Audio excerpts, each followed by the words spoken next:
Olá, queridos! Sejam bem-vindos a mais um podcast do Felizmente. Me chamo Thaís Rodrigues, sou psicóloga clínica e faço parte da equipe Felizmente. Nós somos um espaço de educação em psicologia. Aqui nós acreditamos que conhecimento é poder e que conhecimento bem fundamentado é poderosíssimo. E sozinha? Não, porque nós também acreditamos aqui que juntos somos muito mais fortes. Então, a cada encontro, trazemos para vocês convidados que são autoridades nas temáticas pensadas para a gente compartilhar junto com vocês. Sejam bem-vindos a esse espaço. Estamos no Felizmente esse ano passeando pelas estações. Vocês já viram como as estações da vida, elas se parecem com as estações do ano? Vivemos verões lindíssimos, ensolarados, calorosos. Vivemos outonos, aquela fase de recolhimento, de revisitar nossa vida e de ressignificá-la. Vivemos primaveras, calmas, floridas, e vivemos os invernos da vida. Os invernos. É essa estação que nós vamos começar hoje, nesse primeiro episódio. Inverno é aquela estação de mudança, de dificuldade, de frio severo. Então, a gente vai começar um trio de temáticas que vai nos convidar a pensar um pouco mais sobre o inverno da nossa alma. Doutora Mônica, seja bem-vinda. Doutora Suênia, seja bem-vinda. Apresente nosso tema, se apresente, Sim, apresente sim. nossa convidada. Vamos começar. É sempre uma grande satisfação, seja verão, seja inverno, como hoje estamos começando, estar com um time, infelizmente, e com convidadas tão especiais. Eu sou Mônica Costa, sou psicoterapeuta e neuropsicóloga. E nós trabalhamos, felizmente, com temas bem genéricos, mas todos voltados ao engrandecimento e à melhoria da qualidade de vida. Nosso foco principal é ver você mais feliz, né, sabendo das coisas que acontecem e nada melhor do que trazer, né, para os episódios pessoas que são de fato competentes. Então hoje nós estamos com a doutora Suênia Timóteo, ela é neuropediatra e nós vamos caminhar por um terreno bem delicado, né, falando de crianças que são neurodivergentes. E doutora Suênia, ela é uma autoridade nessa área. Nós temos aqui algumas questões que ela vai nos esclarecer. Thaís, muito obrigada mais uma vez. Essa parceria com você é incrível e que esse inverno nos traga reflexões, porque o inverno ele tem essa característica. Reflexões, recolhimento, acolhimento e uma abertura, né, para as próximas estações que virão. Porque o inverno ele não é para sempre, mas ele também não é para ser desprezado, né. No inverno tem um friozinho, tem um chocolate quente, né, tem uma sopinha. Já vamos romantizar o inverno? É verdade, porque a gente precisa entender que toda estação tem seu brilho. Isso. Muita gente, demoniza a tristeza, né, como se porque quando você fala de inverno, eu tenho pacientes que moram em outros países que têm frios muito rigorosos, né, o que nós não temos aqui no Brasil. Embora a gente chega a, -2, -3 lá em São Joaquim, né, em São Joaquim, algumas regiões ali do Rio Grande do Sul. Sul, né, do sul, enfim, como um todo, Curitiba, que é muito frio, mas normalmente no Brasil a gente tem uma temperatura amena, né, nas outras regiões. Mas fora daqui, os invernos são rigorosos. Então, por exemplo, eu tenho pessoas que eu trabalho no consultório como, psicóloga, acompanhando elas, que chegam a enfrentar um inverno de -30. E você percebe que nesses invernos as pessoas entristecem. O índice de depressão é altíssimo, o índice de suicídio é altíssimo, em países que aparentemente são muito bem organizados, qualidade de vida, né, não tem tantos problemas estruturais como nós temos aqui, mas a própria invernada faz com que haja esse recolhimento. E nada melhor do que a gente ter esclarecimentos, para que o inverno ele seja uma estação também de aprendizado. Então, doutora Suênia, seja bem-vinda ao podcast. Obrigada. Né, se você quiser também você mesmo se apresentar, né, falar um pouco sobre o seu trabalho, porque eu tenho uma lista de perguntas para lhe fazer. Tudo certo. Então, obrigada pelo convite, né, tanto Mônica quanto Thaís. Vai ser um prazer conversar com vocês sobre o inverno na vida, né, das famílias neuroatípicas.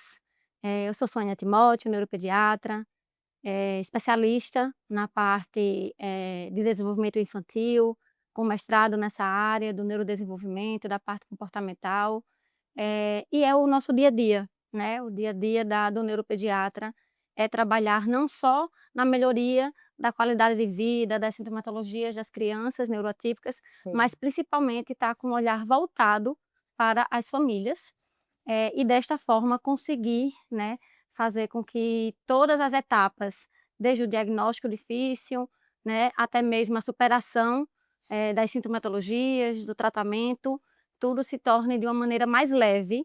É Sim. essa a minha meta, meu intuito na modificação da vida dessas crianças, né. É fornecer às famílias muito mais do que o atendimento à criança, mas um suporte familiar Sim, como um sim. todo, para todos nós, como equipe, família, médico e terapeutas, conseguimos um sucesso e estabelecer aí todas as demandas Eu acho necessárias. que eu já comecei falando errado, é neuroatípica, não é neurodivergente, né? Dá no mesmo. Dá no mesmo. Isso. Tá. Aí, assim, o que se considera, né, vamos para a base, uma criança neuroatípica. Então, uma criança neuroatípica é qualquer criança que tem atraso no seu neurodesenvolvimento, Sim, seja um atraso na parte cognitiva, comportamental sim. ou até mesmo na parte da linguagem, bem como na parte motora, né. Então qualquer atraso do neurodesenvolvimento, mesmo que sutil, a gente já precisa considerar ao menos uma hipótese de uma neurodivergência, né. E Hum. aí a gente vai atrás das causas e vai fazendo a montagem do quebra-cabeça para ver qual, neurodivergência, né, aquela criança se encaixa. Mas aí, Suênia, eu sei a resposta, mas o nosso público precisa saber, porque eu Sim. recebo muito questionamento sobre isso. Uma criança que tem atraso no neurodesenvolvimento, ela já nasce assim? Depende. Quais são então, quais são as características que, eh, interferem ou que possam, desencadear, né, Isso. quadros de neurodivergência?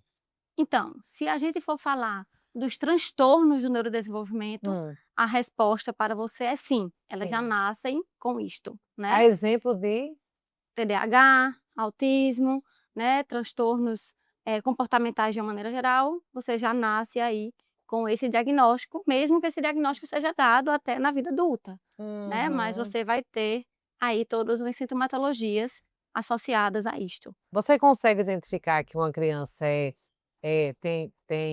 neuroatípica desde a gravidez? Na fase gestacional, ainda não há estudos que mostrem que seja Hum, possível avaliar, mas desde o nascimento, no simples contato visual durante a amamentação, sim, a depender sim. do grau, né, de transtorno do neurodesenvolvimento que essa criança apresente, sim, é possível já identificar alguns sinais sutis, pelo menos de alerta. Tem aquele exame que você faz com 12 semanas, translucência nucal, Translucência nucal. que dá para identificar algumas síndromes, né, a Isso, síndrome de Down, Sim. isso. né, que também é considerado uma É considerado uma É neurodivergência, isso. né? Na verdade, a transfusão nucal, sim, é um exame que na gestação já dá para a gente avaliar algumas, síndromes neurológicas, na verdade, direcionadas para a parte genética, principalmente, ou algumas indícios de cardiopatias também, tá. Na verdade, durante a gestação, se você for fazer as ultrações obstétricas, somente a morfológica, que para Sim. mim é a mais importante delas, você vai identificar se aquela criança está em desenvolvimento adequado, né, se vai formar os braços, a perna, a barriga, se vai ter alguma coisinha, Sim, né, o sim. funcionamento cardíaco daquela criança, bem como o funcionamento cerebral. Então, na gestação, a gente já consegue identificar, tá, além da transferência nucal, que quando aumentada, há uma suspeita de poder ser uma síndrome de Down, mas não é Hum. um confirmatório, inclusive tem várias crianças que têm transferência nucal aumentada e que não fechou diagnóstico de Down após, né. Então, mais malformações, sistêmicas de maneira geral, bem como neurológicas, podem alterar, Sim, né? sim. Então, a criança está com o perímetro cefálico aumentado ou diminuído, ou não está formando bem aquele cérebro, isso já é possível identificar na gestação. Mas em relação aos transtornos do neurodesenvolvimento, que é o caso do TDAH e do autismo, na gestação, por Ainda não. enquanto, ainda não. Suene, deixa eu te fazer uma pergunta, senão a doutora não vai Pergunta, deixar eu perguntar, pergunta, não. Tem pergunta. licença. Então, se trouxe minha lista.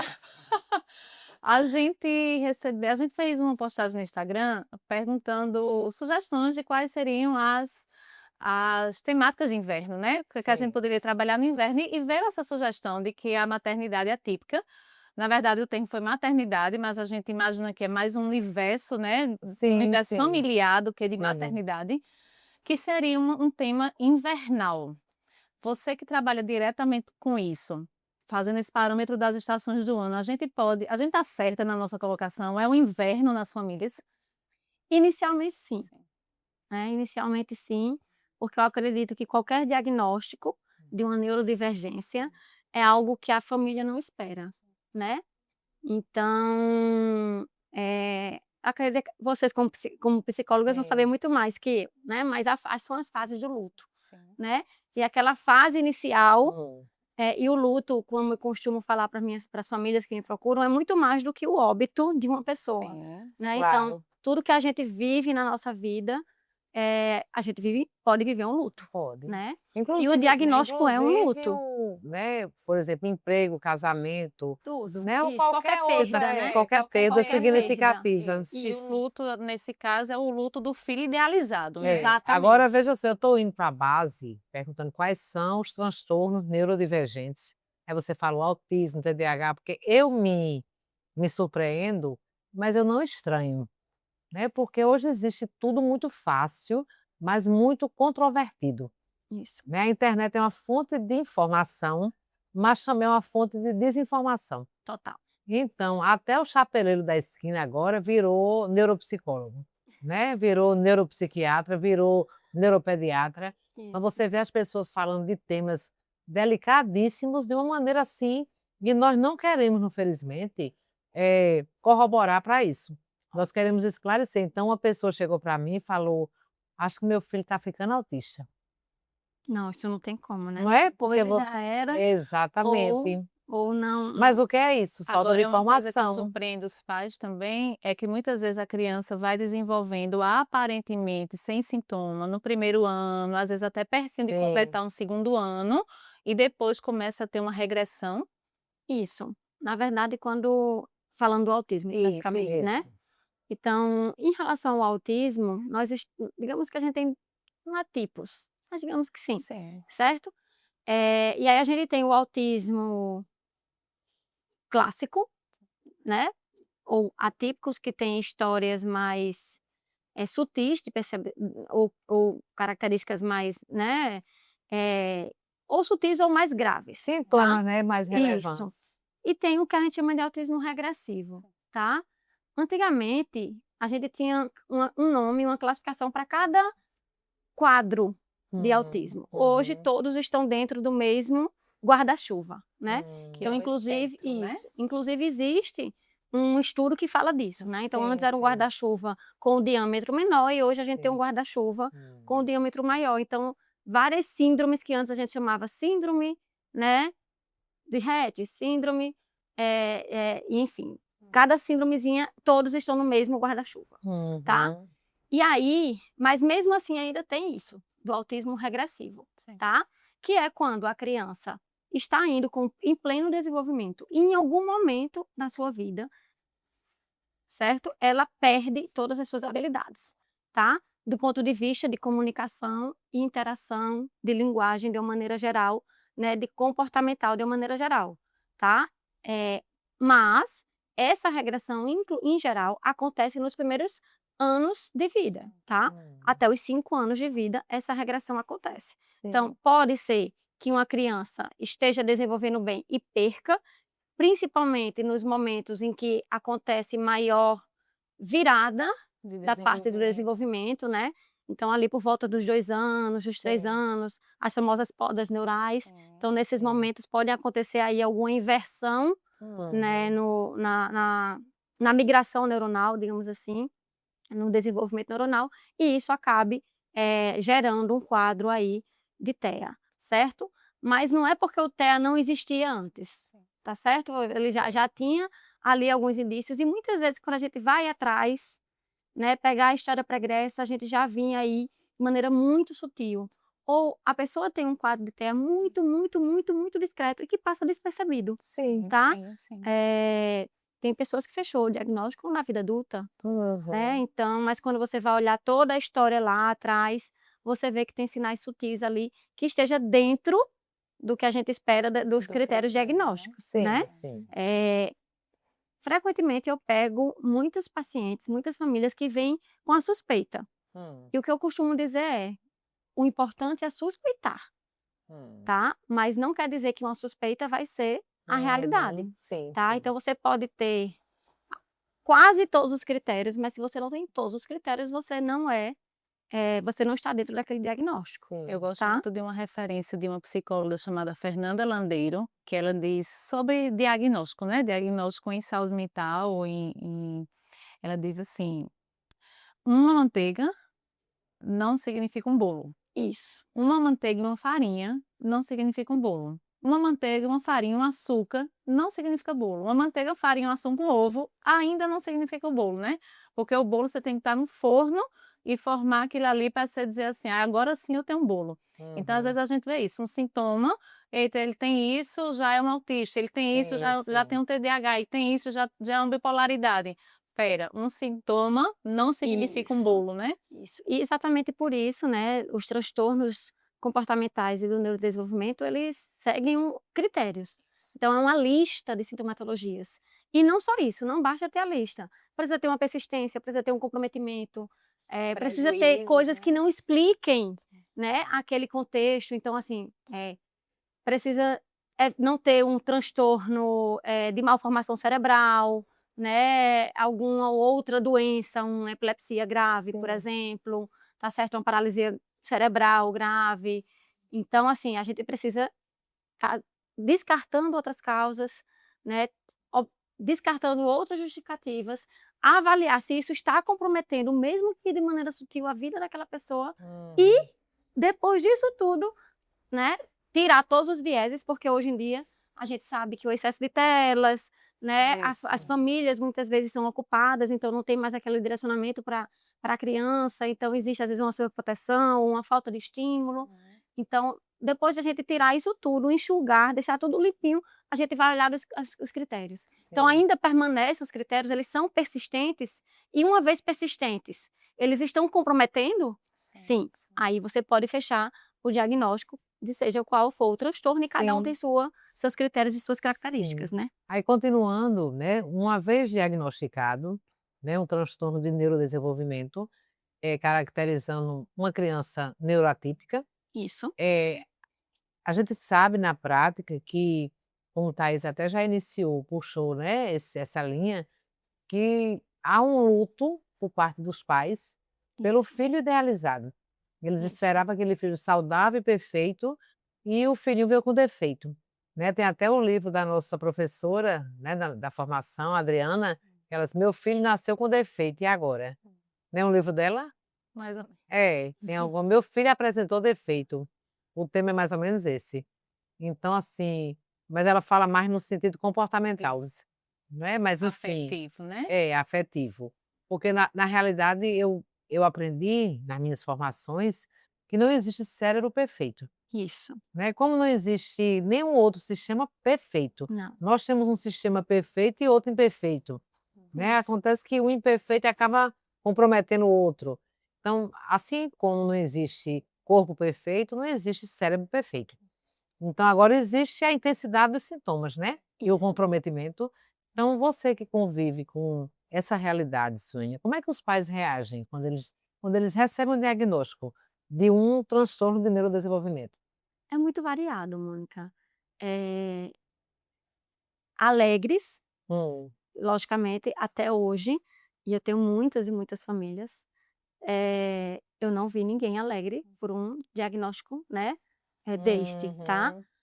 Mas alguns reagem de maneira mais amena, de maneira mais tranquila, apesar de sentir aquela tristeza, né.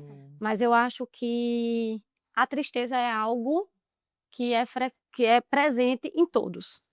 Vai depender da sua intensidade, Sim. é o que eu vejo, assim, predominante. Depois, né, fora a tristeza, outra forma que eu vejo as famílias reagirem é o negacionismo, né, então você negar, Sim. tá. Então você começa a ter todas as justificativas para que aquilo ali tenha acontecido. Ou a culpa, né. Dizer a Então, culpabilização, né?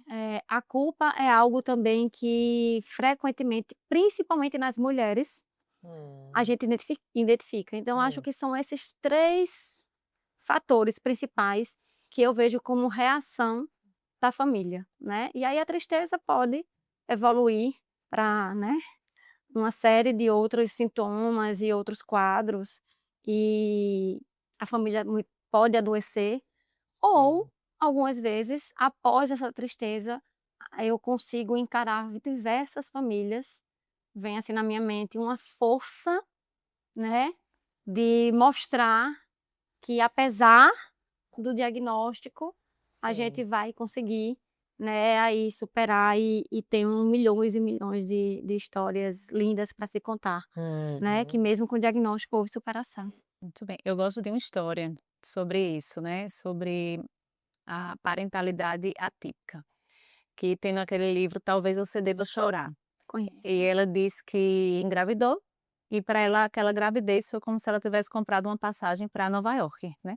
Então ela foi se preparando, fazendo a mala, fazendo enxoval, fazendo, se programando, idealizando como seria Nova York, o que é que eu quero visitar, o que é que eu quero fazer em Nova York.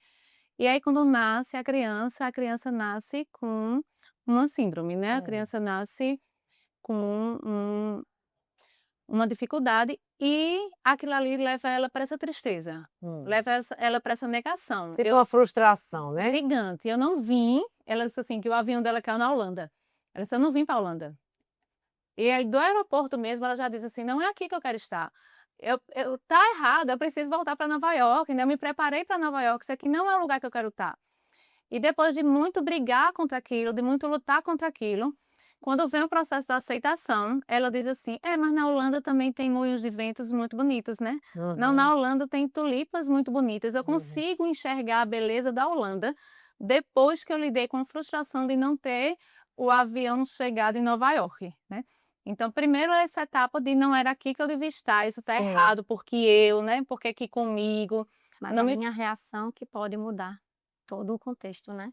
Depois. Isso, Eu acho que a depois, gente precisa depois. naturalizar que o primeiro momento deixa eu É a chorar. tristeza, Porque isso. muitas vezes o outro não permite nem que você chore. Diz assim: olha, foi uma missão de Deus na sua vida. Aceite, não chore, não, né? Deve ser ingrata. Deve ser ingrato, olhe para o seu filho. Não, peraí, que essa dor é minha. Sim. Eu preciso, nesse primeiro momento, chorar, me frustrar, bater E perna. precisar ser respeitada, A minha dor. acolhida. Isso. A minha dor. Verdade. E a sociedade? Quando essa criança começa a frequentar creche, escola, né, shopping, parquinho, eh, a É. Tudo vai a depender inclusão também social, como isso. funciona? Tudo vai depender da gravidade também Isso. de cada caso, né.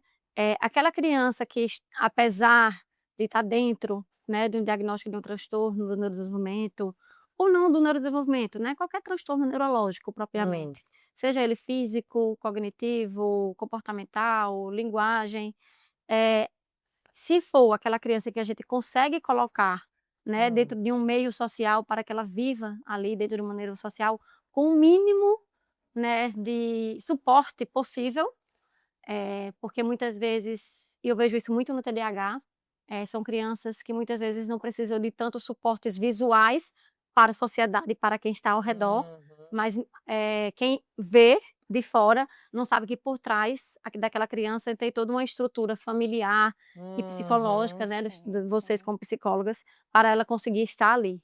Então, mas dentro do ideal, ainda assim é muito desafiador, tá?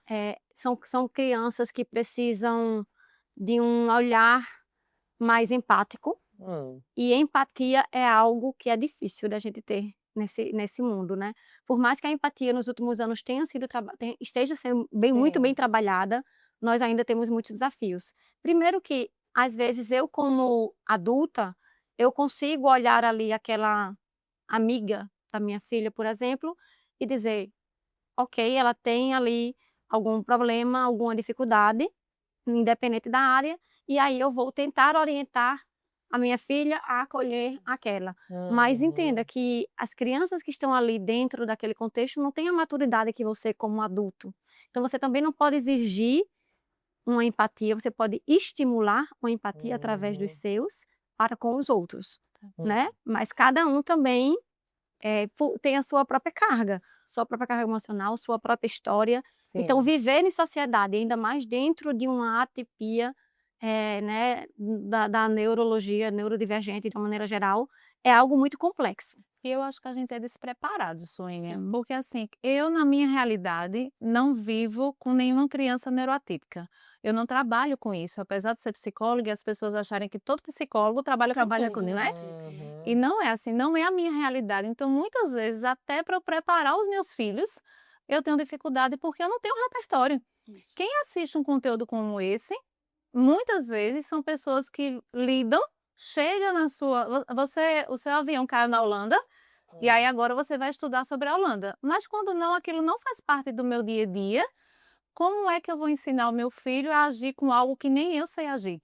Porque Isso, muitas vezes os adultos são mais despreparados do que as crianças. isso. Até porque uma coisa é você receber uma pergunta, é você ser provocado por uma pergunta de uma criança que você sabe a inocência do desentendimento.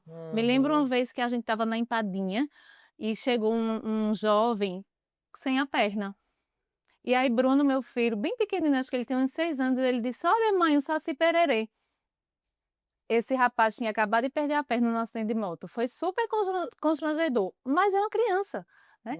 Muitas Uhum. vezes o adulto também é inconveniente. Sim. O adulto ele é inconveniente, então a inconveniência de adulto é pior do que a inconveniência de criança, né. Isso, isso. E às vezes, dentro de um contexto desse, você como adulto não sabe nem o que responder ao seu filho, Sim, né. sim, sim. Então você não sabe se reclama, né, você não sabe se leva de uma maneira mais divertida, Sim, né, ou se você tenta levar para o lado trágico. sim, sim. É é complexo, É. né, Mas eu acho é que a uma visão gente, enquanto holística mesmo. sociedade, a gente também precisa Precisa se sentar. preparar É. para lidar, porque veja, na sala do meu filho tem crianças neuroatípicas, mas eu não sei nada sobre isso. Eu não procuro saber como é aquela criança, qual é a condição daquela criança, porque é tão particular, tanto que a gente fala de um transtorno, porque cada pessoa, eu posso ter ter uma criança com autismo nível 1 e outra criança com autismo nível 1, cada um se comportando completamente diferente. Isso. Quem é aquela criança que está naquela sala? Como é que aquela criança recebe um trabalho em equipe? Como é que aquela criança interage com os outros? Quais são os limites daquela criança, E né? como está a rede de apoio por trás daquela criança, né, que Isso. é essencial. Então, como é que está essa família? Como é que está a aceitação dessa família? Em que estágio ela está, Sim. né, em que estação do E às ano ela vezes está? até A gente não sabe nada a disso. gente fez na pós-graduação, acho que Thaís lembra, que o nosso trabalho final na área de neuropsicologia, de reabilitação não, de avaliação neuropsicológica, foi com um paciente que era neurodivergente. E foi bem interessante, porque a gente aplicou toda a bateria de testes. Hoje eu não trabalho mais com testes, né, embora eu saiba utilizar a ferramenta, mas eu escolhi reabilitação. Eu gosto muito de reabilitação, dizem que é por amor às causas perdidas, mas não é, né, porque é interessante que você hoje vê adultos que estão recebendo diagnóstico, por exemplo, tardio de autismo, não é? Ou então as doenças adquiridas, doença de Parkinson, né, alguma Isso, lesão neural. Então eu isso. faço alguns trabalhos nessa área, mas na pós, a gente teve a oportunidade de trabalhar com a criança, e a gente percebia a dificuldade da família, né, no nível de comprometimento com essa criança, para que ele fizesse as oficinas, né, no caso eram testes, ele ia fazer uma avaliação neuropsicológica. Ele tinha todos os sintomas claros, mas ele tinha recebido diagnósticos, assim, provisórios, né, sem uma nenhuma documentação. E ali a gente fez o trabalho para que ele fosse documentado. E foi bem delicado naquela área, né, a A gente família é uma pauta também bastante é uma importante, pauta, né. porque tem Na pediatria, sim, familiares porque a gente não trata, só a criança, né. Então, assim, quando você lida com um adulto e que você fecha um diagnóstico, né, ou coloca uma hipótese, uma suspeita, aquilo ali é une, né, direcional. Então fica ali no 1 para 1, digamos. Já quando é uma criança, nós temos pelo menos 2 pessoas aí para lidar, né. isso, E aí, com toda a carga emocional, sim, né, daquela mãe ou daquele pai ou daquele cuidador, sim, né, e além toda a dificuldade daquela criança que está em pleno desenvolvimento, né. Então trabalhar com criança, e isso faz toda a diferença para um médico, da área pediátrica, bem como os terapeutas da área pediátrica, pediatria e adolescência como um todo, sim, né. sim, Porque, se a gente não abre o olhar, não amplia o olhar, não sai da caixa, né, para olhar de fora, a gente não vai conseguir ajudar de maneira efetiva esta criança ou este sim, adolescente. sim, sim. E aí por isso que é tão desafiador. Às vezes por falta de compromisso com o outro, ou às vezes, será que essa falta de compromisso na verdade é uma dor que essa Sim. família está sentindo, Às né, vezes e é, que né. ela está ainda naquela primeira fase ali da Uhum, tristeza, e aí, na verdade, ela não consegue reagir àquela tristeza, porque quando nós temos nossa primeira decepção, né, sim, quando a nossa expectativa é quebrada Frustrada. e a gente está no meio da frustração, a gente reage de várias formas. Há aqueles que se enterram, há aqueles sim, que só se cobrem, né, há aqueles que isso, não se cobrem, que tá fazendo, né, "tô aqui, todo mundo tá olhando para mim". E aqueles que arregaça a manga e agora vamos fazer o contrário, né. E aí como cada um vai reagir é sempre uma caixinha de surpresa. Independe se aquela pessoa sempre foi, né, aquela mãe ou aquele pai, o cuidador, né, às vezes nem é mãe e pai, né. Então o cuidador, como foi a vida daquele cuidador? Se já é uma pessoa que sim, já é sofrida de sempre, Sim. né, e ainda ou não, se é aquela pessoa que sempre foi positiva, mas nossa, eu sempre tive tanta positividade e agora eu Sim. me embato com isso, como é que eu vou Até reagir, porque muitas né? pessoas muito positivas, elas são pessoas de ação. E do Isso. tipo assim: "Qual o problema? Eu resolvo. Qual o problema? Eu E resolvo". quando você não pode resolver? Isso, eu me deparo com um problema que eu isso. não vou resolver, eu tenho que aprender a viver, A né. viver Uhum, isso, a aceitação, né. E essa é a fase mais longa, né. Então eu tenho crianças que eu fechei diagnóstico criança, hoje já são adolescentes, saindo da adolescência inclusive, e ainda a aceitação não aconteceu como um todo. Sim. O que eu vejo do ponto de vista de prognóstico, hum, as melhores respostas são quando essa aceitação vem mais rápida. Sim, E aí, é como você fala, né, eu cheguei na Holanda, sim. e aí eu consegui parar para ver a beleza da Holanda. Então Criei um aquilo mapa para andar lá, né. isso.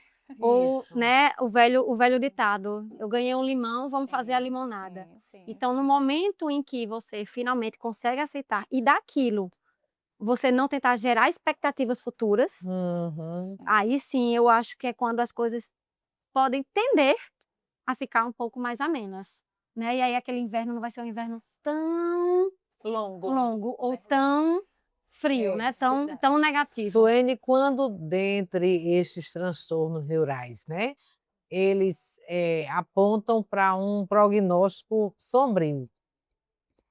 É, aí é um problema, né.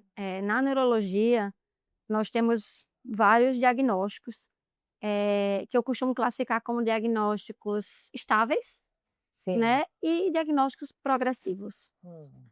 Lógico que há alguns diagnósticos que não dá para eu tentar, né, o prognóstico, assim, nem sempre eu consigo acertar que aquilo ali vai ser um pouco mais sombrio.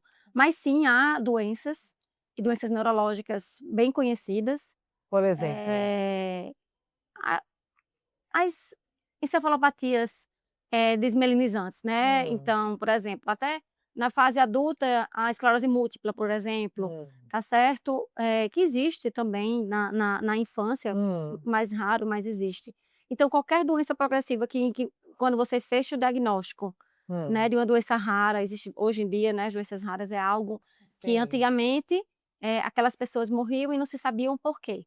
Né, hoje a gente já consegue através da genética, então a neurogenética fez a medicina ter uma reviravolta, e aqueles diagnósticos que antes eram inexplicáveis, hoje a gente consegue tratamentos. Então, na neurologia infantil, por exemplo, tem a miotrofia espinhal, em que é uma doença em que a pessoa nasce com a musculatura já muito flácida e você vai perdendo toda a sua musculatura no decorrer da vida, e aí você, enfim, a sua tendência é ter perdas musculares cada vez mais a ponto de ficar completamente dependente. Atrofia totalmente. Isso. E hoje, através da neurogenética e dos avanços da medicina, a gente tem tratamento para essa doença, tá? E a gente consegue aquela criança que nunca ia sair de uma cama, hoje temos crianças andando, tá? Então a gente pode mudar completamente o E aquela prognóstico, vai doença- depender do avanço médico. Aqueles transtornos Mas o que não neurais tem- que tem provavelmente seu filho vai ter uma vida não muito longa. Isso, que são as síndromes genéticas de uma maneira geral, e a gente Isso. tem uma gama, né? Milhares de possibilidades. Essas são as mais difíceis. Você já teve a Tenho, oportunidade de lidar tenho. com os pais recebendo um diagnóstico como esse? Sim, tenho vários, né? Na verdade, desde a residência médica de neurologia infantil, a gente lida com isso. E eu tive um caso, inclusive, que me marcou bastante na minha residência, poucos meses como residente médico, e até hoje, inclusive, sou amiga da família. Eles estão morando lá em Ribeirão Preto ainda, mas eu, né, voltei para cá e a gente continua ali trocando figurinhas. É difícil, né, você fechar um diagnóstico em que a gente sabe que não há tratamento e não há nada o que fazer a não ser tentar melhorar a qualidade de vida, não só da criança, mas, né, da criança que vai, em um momento vai deixar de ser criança, vai se tornar adolescente e pode chegar na fase adulta, a depender da doença, mas não há o que fazer, vai ser sempre progressivo. Então, você vai estar sempre perdendo funções, né? A progressão não vai ser no avanço, vai ser nas quedas, né? Nas quedas. Então, a gente sabe que isso vai acontecer. Então, como preparar a família, isso é uma complexidade, porque sempre vem a pergunta, mas até quando? E você não tem como responder. É uma invernada, né? Você não tem como dizer, não, ele vai chegar aos 5 anos, ou aos 10 anos, ou aos 15 anos, ou aos 30, ou pode ser que esse ano ainda, né, aconteça alguma intercorrência. Então, a gente vai tentar lidar e trabalhar para diminuir a angústia, diminuir os riscos e tentar dar uma melhor qualidade. Então, aquela criança que a gente sabe que não tem prognóstico, ela vai perder todas as suas funções, sejam elas motoras, cognitivas, né, de uma maneira geral. O que a gente pode fazer para diminuir intercorrências sistêmicas de uma maneira geral, de doenças? Não é bem cuidado paliativo, né? Porque cuidado paliativo é quando a gente já não tem mais como tratar aquela pessoa e a gente vai dar um suporte para que ela não sofra de, por exemplo, uma febre, uma dor, e a gente vai tentar, né, paliar para que os momentos finais. Isso. Mas muito mais com qualidade do que de um cuidado paliativo é a dimensão de todo o contexto. Então, assim, aquela criança que hoje ela anda, mas ela recebeu um diagnóstico, ela vai parar de andar. E aí, nesse momento, ela não é um cuidado paliativo, né? Então, a gente vai Você fica fazer na expectativa dessa piora que vai vindo, né? E aí, neste momento, a gente vai tentar trabalhar aqueles neurônios que estão funcionantes e estimular que esses neurônios funcionantes fiquem cada vez mais funcionantes e assumam as funções dos outros que não... Neuroplasticidade. A neuroplasticidade. E fazer com que progrida, né? Então, olhe, pelos estudos, pelo que se conhece da doença, até os 5 anos ele perde tudo. Mas a gente vai se importar com isso? Não. Né? Vamos se importar com o hoje. E é isso que eu tento, né? Tem algumas frases que eu costumo falar para os meus pacientes, que foi uma forma de eu mesma me tratar para poder lidar com eles. Porque eu acho que a gente profissional que lida com essas doenças, principalmente progressivas, a gente precisa antes estar se tratando. Sem dúvida. Né? A gente precisa estar se fortificando. Então, quando a gente fecha um diagnóstico, eu como médica, eu sempre tenho medo de fechar um diagnóstico como esse. Mas eu não posso sentir isto. Mas o medo é algo que é inato. Eu ser posso humano, sentir. né? Eu vou agir com ele tudo, Isso, né? exatamente. E aí, eu costumo falar assim, medo, não. Coragem. Então, vamos dar não ao medo. Ele vai existir. Ele vai Pega estar na lá. mão do medo, pega na mão da coragem. E segue Até porque junto. todo corajoso é medroso. Eu não Isso. precisaria ter coragem se eu não tivesse medo. Ah, eu tenho medo de Isso. andar no elevador. Tô andando, fui corajoso. Mas se eu não tivesse medo e andar, subisse e descesse naturalmente, eu não Uhum. precisava da coragem, né? Isso. Então a coragem, ela é a resposta do medroso, Exatamente. que anda com aquele sentimento e não que paralisa diante dele, né? Exatamente. Uhum. E aí a gente tem que então são frases desse tipo que eu uso, né, olha, coragem, né, respira, não pira, Sim. né, então assim, pega o medo, pega a tua coragem, que deve ser nesse momento maior que o medo, e vai, e segue. Porque muitas vezes o diagnóstico não necessariamente é o teu destino, Sim, né, sim. e diante disso a gente acaba vendo milagres, coisas que a medicina não explica, como esse paciente está evoluindo desta forma, Sim. né, se a medicina diz outra. E aí aquela coisa que a gente não explica e a gente tenta dar a explicação divina, né, para tentar ter uma resposta, porque nós somos sempre sedentos de respostas. E isso é Sem tão dúvidas. importante, assim, a não desistência, né, que você falou, assim, a gente vai fazendo terapias práticas para estimular os neurônios, para que eles consigam ir avançando e uma região ajude a outra, né. Então tem adoecimentos, eu tenho 2 pacientes que têm Parkinson, e uma delas teve um abuso do processo, porque tem que fazer fisioterapia, e faz terapia, e faz É várias práticas. multidisciplinar. Aí eu tô cansada de tudo isso, porque eu não vejo resultado. Hum. Aí eu disse assim: "Olha, isso que você está tendo já é um resultado, mas eu não Uhum. fico boa, as dores não passam, isso aqui não passa", eu digo: "É porque tu não vai ficar boa. Agora você vai ver que se parar o processo, você vai regredir. Então a gente Isso. trabalha para você ficar aqui, a gente nunca mais vai trabalhar para você ficar como você era aos 20 anos, quando você não apresentava esse diagnóstico, Uhum. mas para que você não tenha piora, porque se você parar, você vai ter piora". Uma delas inclusive parou e teve muita piora, voltou correndo e disse: "Não, é verdade o que você estava dizendo, né". Então, isso também, contando até com o avanço da medicina, Isso. porque a medicina avança muito rápido. Nos últimos anos, Isso. o quanto a medicina não avançou, até a própria vacina do Covid, que eram anos para se fazer uma vacina, rápido, 6 né, meses, né? rápido se engatilhou aquilo e outras coisas também que estão andando Sim, rápido na sim. medicina, o teu diagnóstico pode não ser o teu decreto final de vida, né. Verdade. Então não desiste, não tem mais jeito, não tem mais o que fazer, vai fazendo o que tu pode fazer, contando com os milagres do divino e contando com a evolução da ciência, né. Eu gosto Isso. muito de Medicina, Amor e Milagres. Não sei se você conhece Isso. esse livro. Já Werner conheço de nome, Siegel, nunca li, mas já excepcional. conheço. Medicina, Amor e Milagres. Ele conta alguns exemplos de pacientes que viveram o milagre, viveram, vivendo, e o milagre também de você saber morrer, Sim, não é? sim, Porque também faz parte. faz parte. Tem inverno que significa o prenúncio da primavera, e tem inverno que é inverno, é o final, né. Agora sim, dando continuidade aqui, porque esse assunto é tão, É. legal, Eu que a estava gente dizendo até que a vai, gente passaria 24 horas conversando e Suênia, estaria sempre quando as mães, Aprendendo. né, os pais recebem o diagnóstico de um transtorno, né, de neurodesenvolvimento, e que eles não só o diagnóstico, mas a prática de ver a criança que tem sintomas que dificulta, né, e que também sofrem preconceito, porque vamos combinar que as pessoas têm problemas em relação à diferença, né, sempre que você se depara com alguém que é diferente, né, isso faz você, né, se você achar se que, repete, né. tipo, eu gosto muito da historinha do sapinho verde, né, que ele no meu aliás, o sapinho laranja, ele vivia num lugar onde só tinha sapo verde e ele nasceu laranja. Aí daí ninguém queria papo com ele, porque ele era diferente. Mas aí ele começou a fazer o movimento dele e acabou que até alguns sapinhos que eram verdes começaram a laranjar também, né, por conta da influência do sapinho laranja, porque ele tinha um comportamento diferente e os demais não gostavam disso.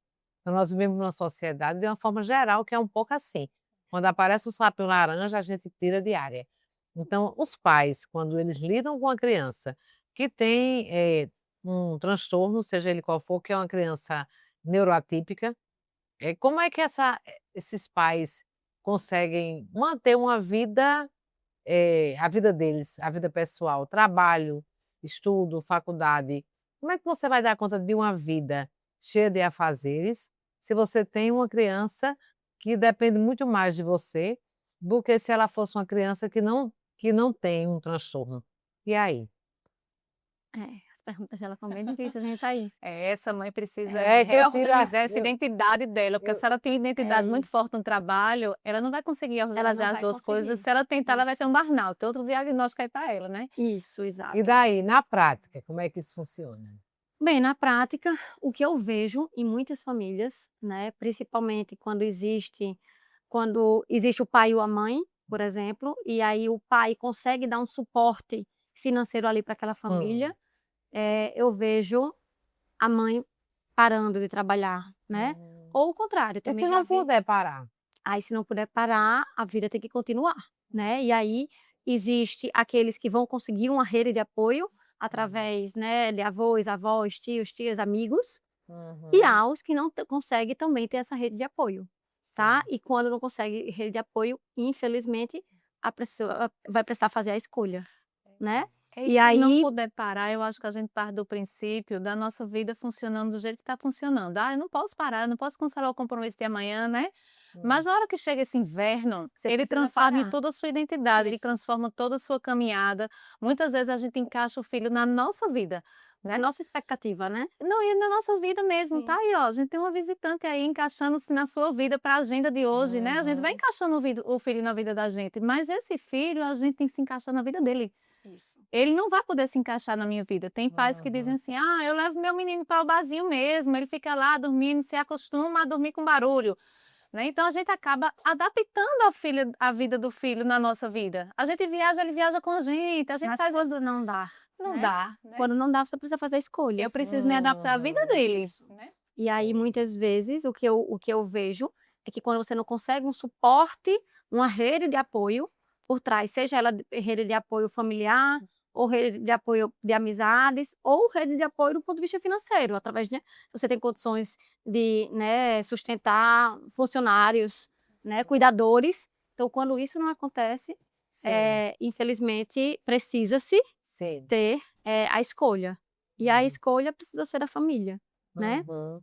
E aí eu vejo muitas famílias precisando, passar de famílias que eram independentes, estruturalmente, financeiramente, emocionalmente, a serem crianças extremamente dependentes, até mesmo do ponto de vista financeiro, né, Uhum. Adultos, adultos, pais dependentes de suas porque famílias. precisa Sim. dar um Isso. suporte, né. Então, por exemplo, tive um caso de uma família que financeiramente eles eram bem. E nesse contexto, o filho começou a ter ter crises epilépticas, por exemplo, Uhum. e depois fechamos o diagnóstico que era uma doença progressiva, né, essa doença progressiva que estávamos conversando há pouco. E nesse contexto de doença progressiva, essa família viu-se que não conseguia mais, nem através de cuidadores, Hã. dar um suporte Sim. para essa criança. E precisou-se, primeiro, parar de Hum. trabalhar, né, e aí a renda, Diminuiu. diminuiu, Sim, sim. até depois a renda só de um não, né, Claro. mesmo assim, ainda com muito suporte, eu vejo também muitas famílias, inclusive, se desfazendo. Sim. Então, de maneira muito triste, né, a neuropediatria me mostrou isso, tanto que hoje quando eu fecho o diagnóstico, independente de qual diagnóstico, eu costumo sentar praticamente no meio ali, entre o pai e da mãe, pego na mão de um, pego na mão do Hum. outro, E olha, aqui a gente é vai. uma Tudo. corrente, né, e esse Uhum. diagnóstico não é um motivo para Para a separação, vida. muito pelo contrário. Agora, mais do que nunca, vocês precisam estar juntos, Aí vai né. depender das suas estruturas Isso, psicológicas e porque Por isso que é emocionais. importante tratar as isso, emoções. exatamente. Então, assim, diagnóstico de criança, neurodivergentes, seja as que têm apenas demandas neurológicas, sejam as que têm demandas neurológicas e psiquiátricas juntos, Hum. né, porque o mundo neuropsiquiátrico muitas vezes eles se, né, Isso. entremeiam. A forma de amenizar tudo é a união emocional daquela família, né, seja a família mãe e pai, ou mãe e avó, ou mãe e tia, mas, como é a sua reação, e a Isso. união, Eu penso né. que aquela historinha que a gente viu na pandemia cabe para aqui também. Hum. Estamos todos no mesmo barco? Não. estamos no mesmo mar, mas um está no iate, outro está no barquinho, outro está no oitavo, né, Isso. então assim, eu acho que tem realidades Muito, muito muito diversas. complexas. Eu já me deparei na minha clínica com pacientes que têm filhos, né, que são crianças neurodivergentes e que é um sofrimento psicológico muito grande. Muito. Assim, eu queria sim sugerir, Sônia, que você mandasse um recado para essas mães, esses pais, né, que vivem na realidade e que não são pessoas que possuem tantas condições financeiras para ter uma rede de apoio de funcionários, né, que são pessoas que são de classe média, né, que são trabalhadoras. E que recado você daria para esses pais que vivem a realidade de uma criança neurodivergente com sintomas relevantes e que precisam lá desse jogo de cintura para cuidar bem da criança, para estimular e para eles terem uma vida que possa passar desse inverno e viver as primaveras da vida também. Manda um recado para esse pessoal. Vamos lá. Primeiro de tudo, cuide-se, né? Uhum. A gente, quando estamos fracos, não suportamos a dor do outro. Uhum. Então, precisamos estar forte. Então, toda a família minha, meu primeiro conselho é este: cuide-se, se fortifique, né? Faça terapia, Isso. seja ela emocional ou física, né? Talvez a junção das duas. E após isso, haja com uma reação positiva às suas demandas. Fácil? Ninguém está dizendo aqui que vai ser, na verdade vai ser muito difícil. Mas uma vez você fortificado, você vai conseguir, né? A aceitação para que esse mar, ele pelo menos fique menos ondulado, menos revolto. Sim, sim. Mas vai ter as baixas, vai ter as altas, e você vai conseguir se manter estável, se assim você estiver fortificado. Perfeito. Ô, Suene, deixa eu te fazer uma pergunta, falando dessa questão, né, de se fortificar. Quais são as âncoras de sustentação que você vê nessas famílias? Elas se sustentam onde? Você falou terapia, uma atividade física, né, esse se cuide. A gente está falando que esse é um grande inverno, e quando chega nas famílias, né, muda tudo, muitas vezes muda ali nossa rotina, nossa identidade, nossas expectativas, que traz dor, que traz sofrimento.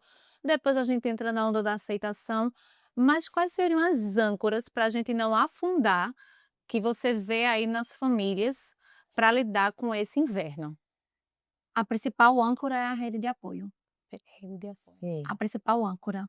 Sozinho a gente não consegue não, Sozinho a né? gente não É um consegue não. inverno que não dá para lidar só. Uhum. A principal é essa. A principal âncora é você ter quem te puxar, né?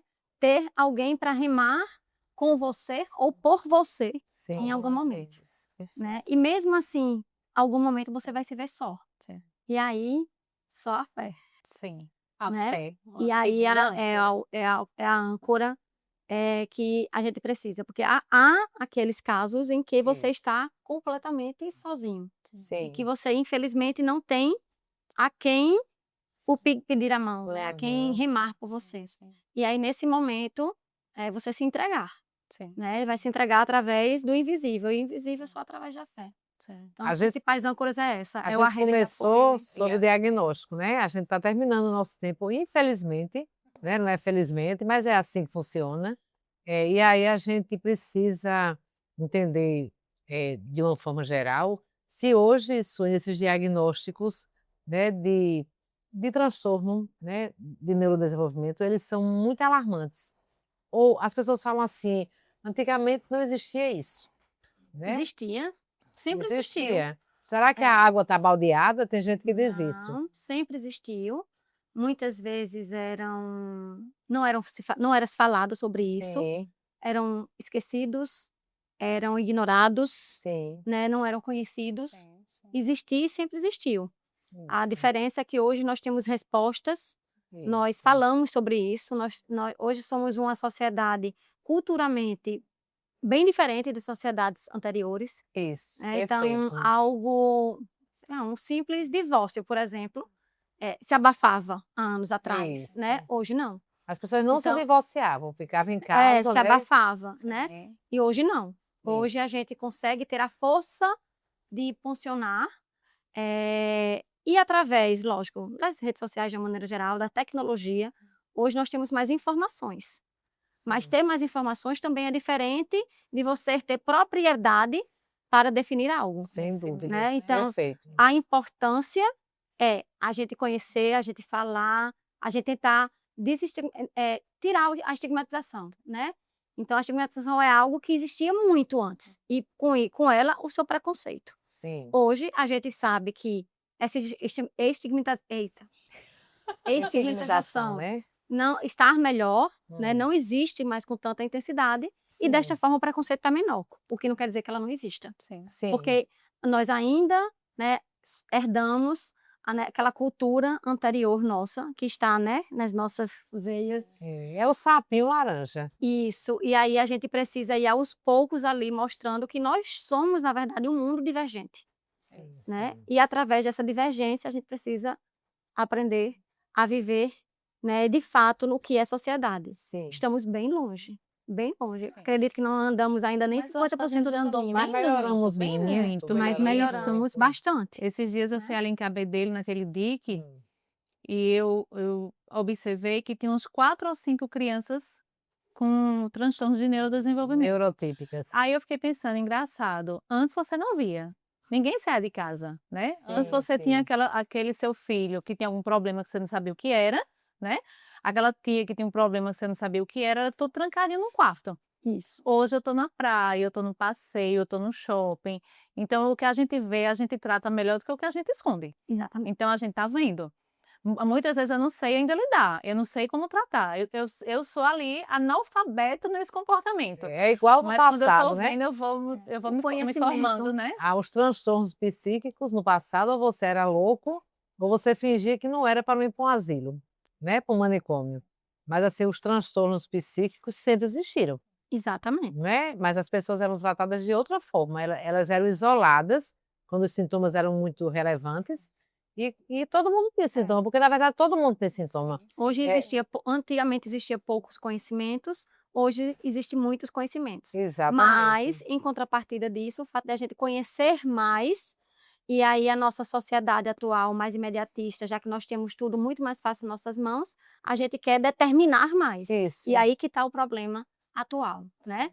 Acho que é importantíssimo a gente conhecer mais e sempre mais e sempre mais, e para suspeitar, para tentar ajudar, para tentar acolher, para tentar incluir, Isso. porém, para tentar entender, Sim. né? Porém, a gente precisa saber que isso tudo não me faz ser aqui vou definir o que é necessário fazer ou não. E aí a gente Isso. precisa procurar realmente profissionais que são capacitados, Isso. cada um na sua área, cada um, né, de maneira definitiva e cuidadosa, para assim a gente realmente conseguir Isso. fazer o desfecho melhor, né? Possuindo nessa área, você, na tua função de neuropediatra, você é a maestra da orquestra Isso. dos profissionais dos multiprofissionais que vão trabalhar ali Sim. com o atendimento daquela criança. É isso, É. né? Seria isso. A neuropediatria faz bem isso. A gente vai avaliar aquela criança, ver o que ela necessita e vai direcionar. Acho que o termo maestro é complexo também, porque na equipe multidisciplinar, e aí eu nem gosto muito do nome multi, acho mais interessante interdisciplinar, porque aí para mim, todos têm uma posição por igual, né? Então eu não acho que você tá ali o maestro determinando o que os outros têm que fazer. Mas eu acredito que o maestro sim pode existir no mesmo nível, e aí assim a gente poder conversar por igual o que é o melhor para aquela criança, né? Para aquele Sim. adolescente, para aquele paciente. Dá tempo de fazer a mesma pergunta. A gente tá com o tempo bem, mas dá Eu vou fazer a tempo. última. Suene, a gente vive numa sociedade muito performática, né? Então você vê que a gente fica aí tentando desenvolver o filho faz inglês, o filho faz esporte, qual é a faculdade que ele vai fazer, se ele vai chegar primeiro. A gente, enquanto adulto, está ali performando também o tempo todo. E nesse universo atípico, existe esse movimento de quem performa mais? Sim, existe. Tanto quanto ou mais, né? Tanto quanto ou mais. Eu acho que isso é inato do ser humano, né? A A competitividade. competitividade. Então sempre vai ter ali aquela comparação, que pode ser saudável, Sim. né? Mas todos os sentimentos, né? Pode ser saudável até um certo nível. Mas às vezes o comportamento não, porque talvez o comportamento é do tipo, meu pior é melhor. É. Isso não é É. saudável, né? Sim. Porque todo sentimento é válido, mas nem todo comportamento é válido, Isso, né? que como Sentimento, você ok, responde, mas sua resposta a isso não, Isso. né? Verdade. Existe, mas existe essa competitividade em todos os âmbitos e essa performance do tipo, o meu filho tem essa dificuldade e o outro também tem e o meu vai conseguir mais do que o outro, ou o contrário, né? Te puxa mais para baixo. A diferença, talvez comparando, né, as pessoas típicas e as pessoas atípicas, é que nas pessoas atípicas, quando você vê ao seu redor, você pode se fragilizar mais, e não conseguir ganhar força tão mais fácil, certo? Enquanto no mundo típico, você tem mais chance de ganhar mais força, porque você vai estar sempre vendo ali alguém que parece melhor que você. E no mundo atípico o que eu vejo é isso, né? Muitas mães que têm seus filhos com sintomas mais a menos, mais sutis, que entram numa clínica, né, de reabilitação multiprofissional, elas se sentem constrangidas. Meu filho está aqui com essas crianças todas graves, e aí ele se sente constrangido porque acha que o filho dela não deveria estar ali, ao mesmo tempo que se sente constrangido porque que bom que o filho dela, né, é melhor do que Gera uma os que estão dualidade de ali. sentimentos. Uhum. E aí essa reação, né, o comportamento secundário a isso é que vai fazer toda a diferença mesmo. Muito bem. Vamos lá, né? Sim, Suene, bora, muito Suene, obrigada. Espero Foi que tenha muito conseguido bom. Eu espero que o nosso responder as público... expectativas Eu- aí. Eu Eu espero que... gostei, aprendi Muito. muita Eu coisa. espero que o nosso público assista, né, esse Sim. podcast e que sua mensagem tão direta e tão clara possa abrir esse olhar, né, para uma sociedade que está lutando para ser cada vez mais inclusiva.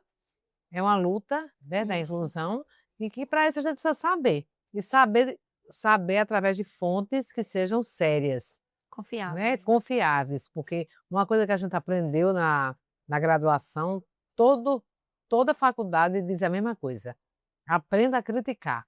A gente não aprende isso na graduação, né? Sim. Seja um crítico.